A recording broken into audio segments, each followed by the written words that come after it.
हाँ देखिए, जिस तरह से आप जानते 13 फरवरी से कि दिल्ली आंदोलन 2 चल रहा है।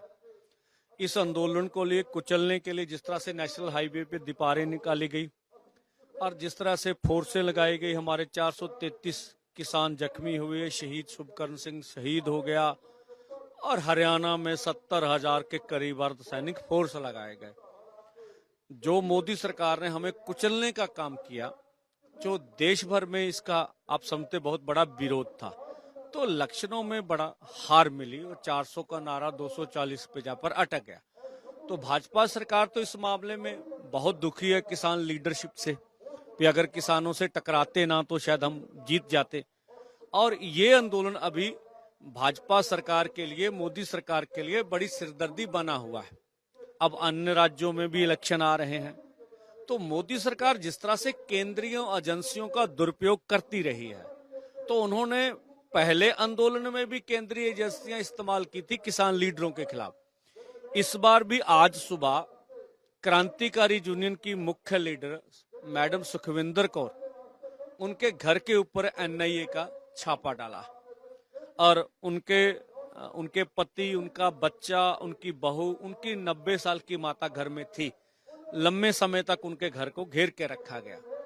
ये छापेमारी का टाइमिंग आप देखिए, कल हम लोग 200 दिन पूरे हो रहे हैं, लाखों के इकट्ठ कर रहे हैं और इसके बीच छापेमारी हो रही है। और मोदी सरकार को लगता है कि अगर हरियाणा में डैमेज से बचना है तो किसान लीडरों को डरा धमका लिया जाए, और उसी लड़ी के तहत किसान लीडरों के घरों के ऊपर छापेमारी हुआ।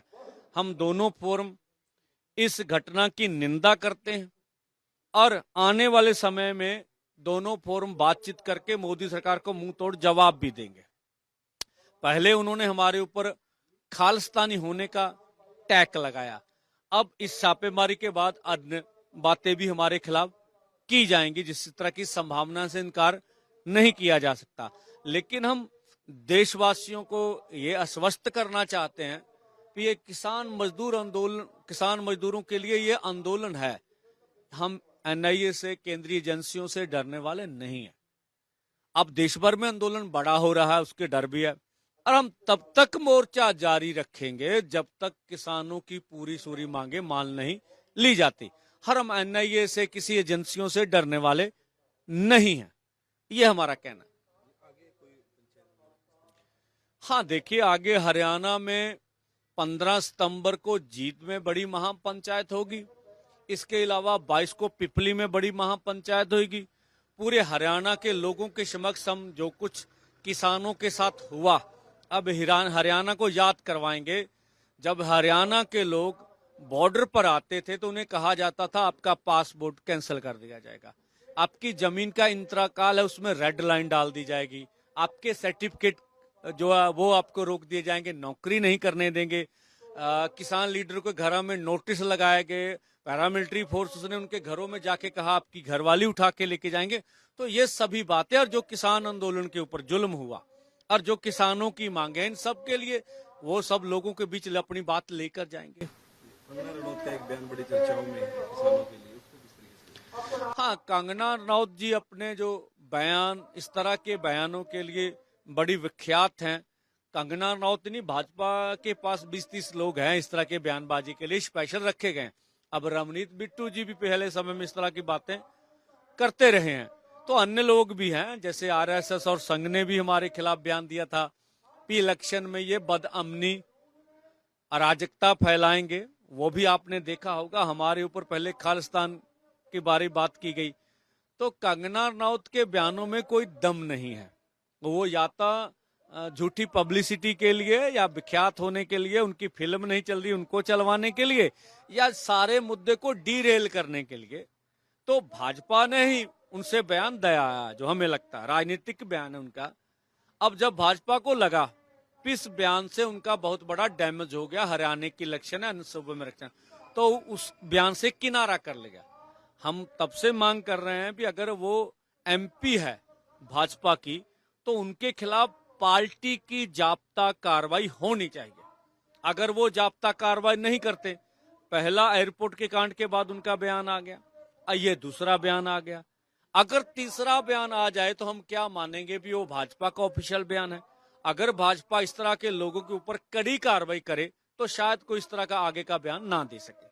इनकी इमरजेंसी मूवी को लेकर निरंतर जो कंट्रोवर्सी हो रही है उसको किस तरीके से? मुझे लगता है देश के फिल्मी जगत को किसी विशेष समुदाय के, धर्म विशेष के कुछ भी ऐसी फिल्म बने अगर, तो सेंसर बोर्ड जो बना उनके बीच इनके नुमाइंदे होने चाहिए। सभी पक्षों का ध्यान रखा जाना चाहिए।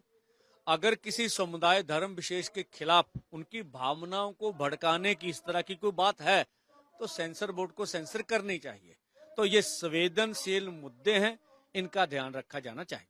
जैसे इन आंदोलन फर्स्ट हुआ, आंदोलन सेकंड चल रहा है किसानों का, हरियाणा में चुनाव है, उनमें किस तरीके का इम्पैक्ट होगा?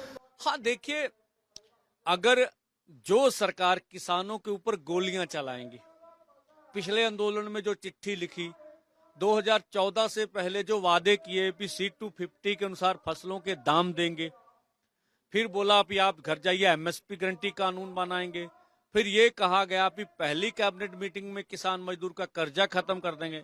वो सरकार हमें देश की राजधानी में जाकर प्रदर्शन नहीं करने देगी, हमें हमारी पीसफुली हमें आंदोलन नहीं करने देगी, तो फिर हम ये बातें तो लोगों के बीच लेके जाएंगे।